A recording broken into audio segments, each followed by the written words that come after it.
In my book, Creative Systems Theory, I divide the most commonly encountered views of the future into 5 scenarios, to use the language of futurists. The first, we've arrived scenarios, then we've gone astray scenarios, post-industrial information age scenarios, post-modern constructivist scenarios, and transformational new paradigm scenarios.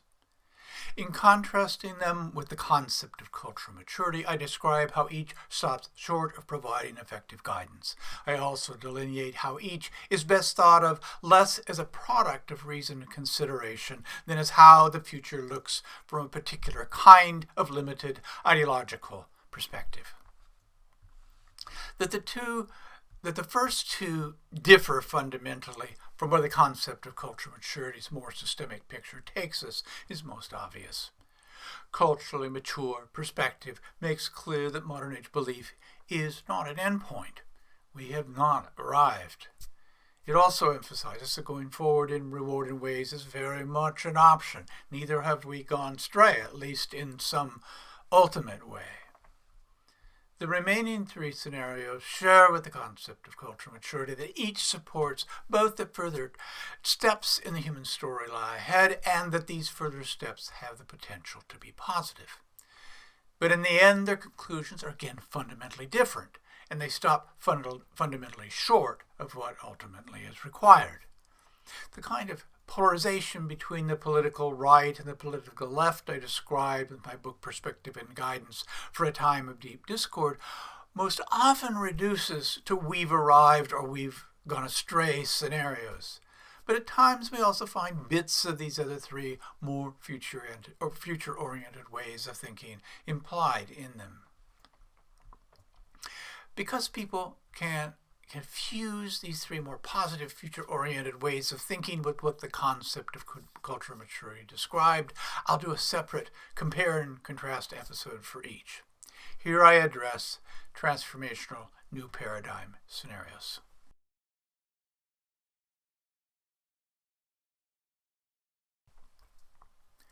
We most commonly associate religion and spirituality with we've arrived kinds of conclusions.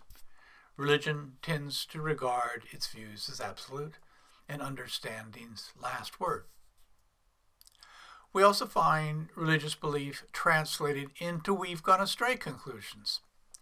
At their Armageddon scenario extreme, conservative religious views can give us some of the most dramatic, less than hopeful interpretations. But we also encounter spiritual religious ways of thinking that specifically focus on the future and that are ultimately positive in what they predict. Being that some can be confused with the cultural maturity's viewpoint, it is important to be clear about fundamental differences. What I call transformational new paradigm scenarios frame the future's task in terms of changes in consciousness or new scientific and spiritual paradigms. They include both efforts to make a serious and concerted attempt to understand cultural change and a wide array of highly simplistic and ultimately unhelpful popular interpretations. Transformational new paradigm ideas at their best encourage us to think radically about what the future will require of us.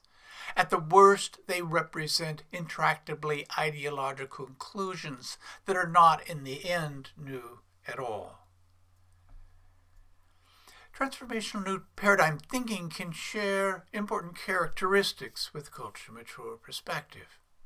This fact both alerts us to where contributions may lie, and because we find such similarities with both the best and the worst of such thinking, emphasizes the importance of taking particular care in teasing apart specifics. Like the concept of cultural maturity, transformational new paradigm thinking highlights the need for change that makes a fundamental leap. It also often argues that needed changes are as much about ourselves and how we think as they are about what we might do or invent. And almost always, too, it acknowledges the importance of seeing interconnections that before we have ignored and better including more archetypally feminine left-hand values and sensibilities in our considerations. Transformational new paradigm thinkers have sometimes brought these considerations together in ways that at least knock on cultural maturity's door. Transformational new paradigm perspective at its best is represented by historically significant contributors to big picture understanding. I think immediately of Carl Jung, Jean Gebser, Eric Neumann, and Joseph Campbell, leadership theorists with transformational new paradigm inclinations such as Margaret Wheatley and Peter Senge have also made contributions. At the same time, transformational new paradigm ideas, certainly those most often found with popular New Age sorts of views, frequently have nothing at all to do with cultural maturity. Commonly, they really have nothing to do with the future. More accurately, they represent modern explications of timeless, romantic, mystical, or philosophically idealist beliefs.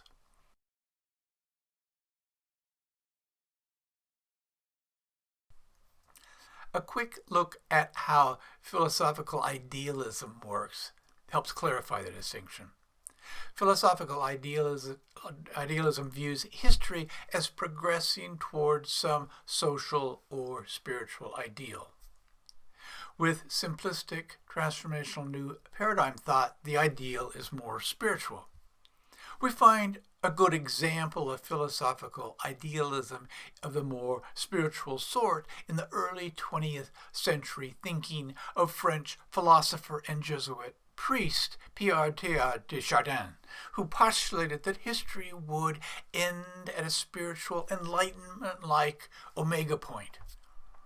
Both left-hand and right-hand sensibilities are acknowledged with philosophical idealism, but the left-hand essence or spirit is seen as the ultimately determining force, driving and shaping the right-hand world of manifest forms. In the end, more left-hand spiritual sensibilities win duality's two-handed battle. With unfortunate frequency, transformational new paradigm ideas reflect polarized identification with the archetypally feminine and miss that the truth claims that result get us no closer to cultural mature perspective than do ideological beliefs of a solely mechanistic right-hand sort. Even transformational new paradigm views that succeed at being helpful are commonly limited by their strong left-hand bias. They may ask important questions, and in so doing, take us up to cultural maturity's threshold, but their picture of the future most often then collapses into belief that makes the spiritual primary. We can miss the left-hand bias with certain transformational new paradigm thinkers because they make science their primary focus. But in the hands of these people, science ends up reduced to interpretation that makes interconnectedness, if not what it is all about, certainly primary. Notions like entanglement and the participatory role of the observer in physics are often simplistically interpreted in this way.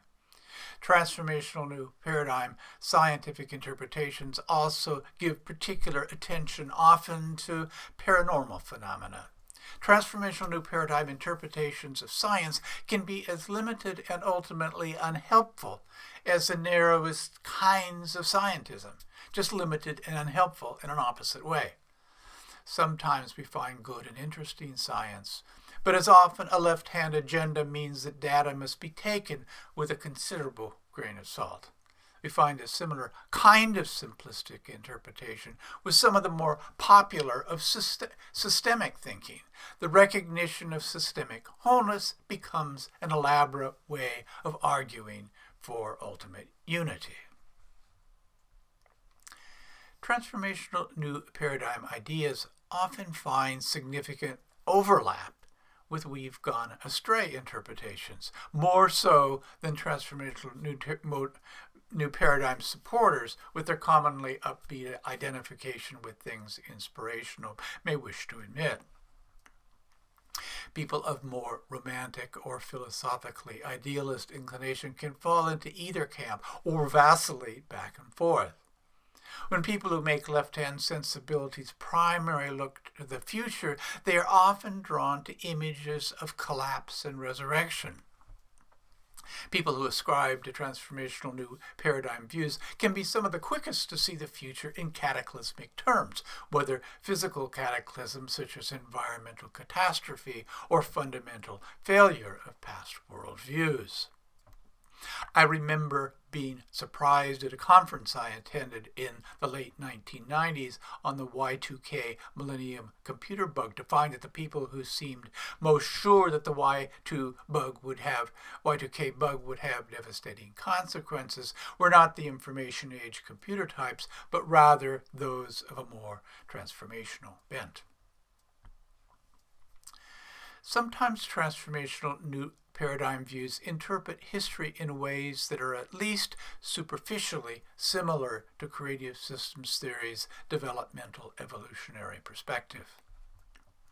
The best of such thinking can be notable for giving a depth of attention to early cultural stages that is often lacking with more academic pictures of history.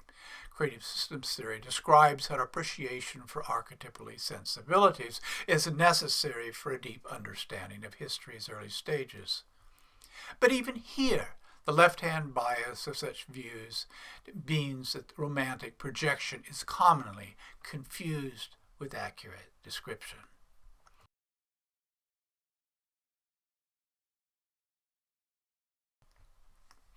Differences with creative systems theory become more clear when we turn to making sense of our times and the challenges ahead. We tend then to find descriptions that have more to do with utopian wishful thinking than anything that is really possible.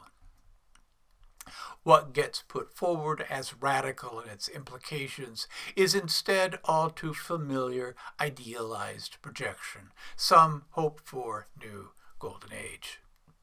The result tends to be a picture of the future that even if it were realizable, we would not want. The conclusion that we would not want this kind of outcome should be obvious from observations about the new kinds of skills and capacities the future will require. Such views fail to help us adequately understand either new ways of acting and relating or the depth and nuance of thought that will be increasingly necessary. But we find an especially concrete sort of support for this conclusion in a characteristic we commonly find with the most well-meant of transformational new paradigm belief. Like ideology more generally, it tends to attract people with specific personality styles. The greater portion of transformational new paradigm thinking misses the mark not just because it reduces ultimately to left-hand interpretation, but also because in making the native sensibilities of certain temperaments more enlightened, it is ultimately self-serving in the chosen people ideological sense. With regard to the future, we do not benefit from further chosen people worldviews, even if they are put forward with the best of intentions. Most advocates of transformational new paradigm views that stop short are appropriately thought of as New Age fringe figures, but some too have garnered a wide audience. As with the more narrowly conceived of post-industrial information age and postmodern constructivist interpretations, it is essential that we recognize what is missing if our thinking is to effectively take us forward. In summary, the best of transformational new paradigm ideas like culturally mature perspective encourage us to look to the future and also to incorporate aspects of ourselves that through history we have gradually forgotten. But only rarely do such ideas take us forward in ultimately useful ways. More often, they reduce to spiritual wishful thinking, idealized images of the future that are not attainable, and more important, that we would not want even if they were. Commonly, in fact, they have nothing to do with the future at all mean more accurately time-worn spiritual beliefs clothed in contemporary attire. Look closely, and I think those observations become common sense.